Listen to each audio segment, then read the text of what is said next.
Overall, I think the update is great. However, there are worrying structural issues that, if not addressed, could mean the end of the game. Hi everyone, this is SoyGyoza and I'm here to discuss the new update of Legends of Runeterra now that a week is passed and things are settled. Let me start by saying that the update is big in content. We have 6 new adventures with difficulty that goes from 1.5 to 6.5, with new modifiers that make it possible to encounter champion-specific powers,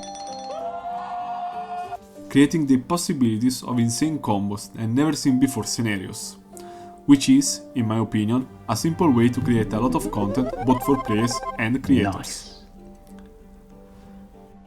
The adventures are no joke, especially after the 4.5, but the rewards are extremely rich. Every adventure comes with a lot of shards both for Warwick and Ambessa, and a Piltover or Noxus chest. The shards are really a lot, and combined with the chest I think that it's possible to obtain completely for free both champions at 5 stars, maybe even 6 stars if you're lucky. I got a full Noxus Crystal from one chest. I advise you not to buy the champion bundles, there's no need and it's a waste in this scenario. Talking about the champions, they are a lot of fun. Ambessa was expected to feel very synergistic and plays even better than expected. Rictus is absolutely MVP and the dex feels good in all content. Warwick not only is fun, but feels surprisingly strong, even in late game content, which amazed me, cause on paper his dex didn't seem much. He really make use of spell damage relics, but we'll go deeper in the champion guides once I publish them. For signature relics, I think they did a good job making these relics viable on multiple champions, increasing their value. Of course, these relics are better on their designated champion, but we are very far from a Caitlyn situation. About the power level of these relics, I think they are good for specific cases. They are not relics that can go on everyone, but I can already see someone like Vayne use the Ambessa one with good results. The arcane event lasts 70 days, but at least for me it's unclear if those 70 days are referred to the rewards or for the adventure too.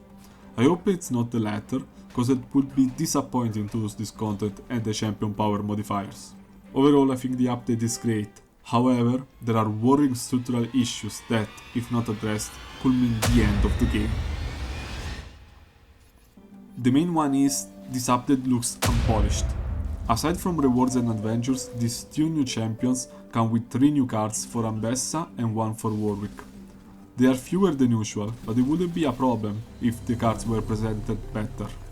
Ambessa spells are rare icons from League of Legends, and Rictus is a low quality screenshot from the series, which, as I said in the review of the first act, is one of the worst they could choose. People were already upset by the no voice line non-level up animations.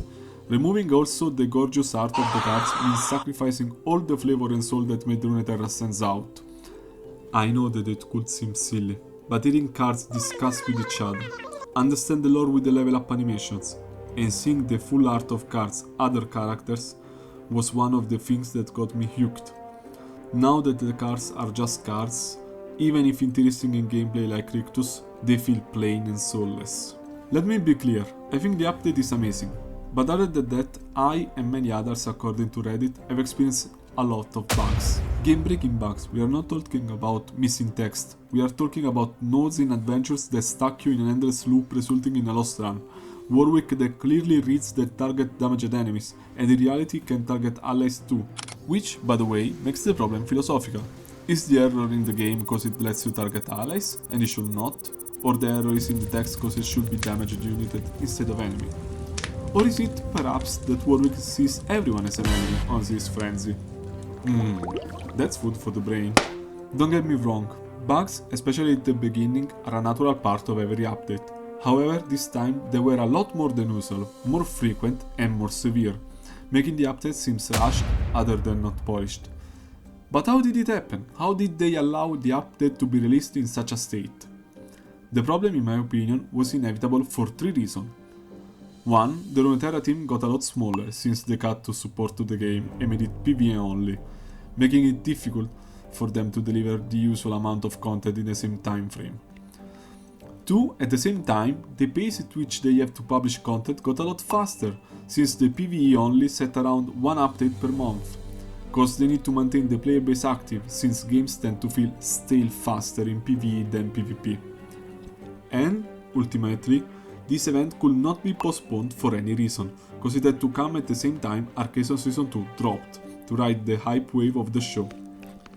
Arcane in general is an important event to attract people to the IP, like it did when Season 1 dropped and League of Legends had the greatest amount of new and returning players of all time. Riot Games know this perfectly and orchestrated a set of thematic events in all of their games centered around Arcane to capitalize it as much as possible. So, if Runeterra wanted to have a new set of potential customers, it had to drop an update before the show finishes, no matter how unpolished or lackluster it is. Don't get me wrong, I think the devs gave their all to deliver this update, and this is very much loaded both in content and loot. However, it's clear that it was rushed, and they are not working in the best conditions, and this could be harmful for the game.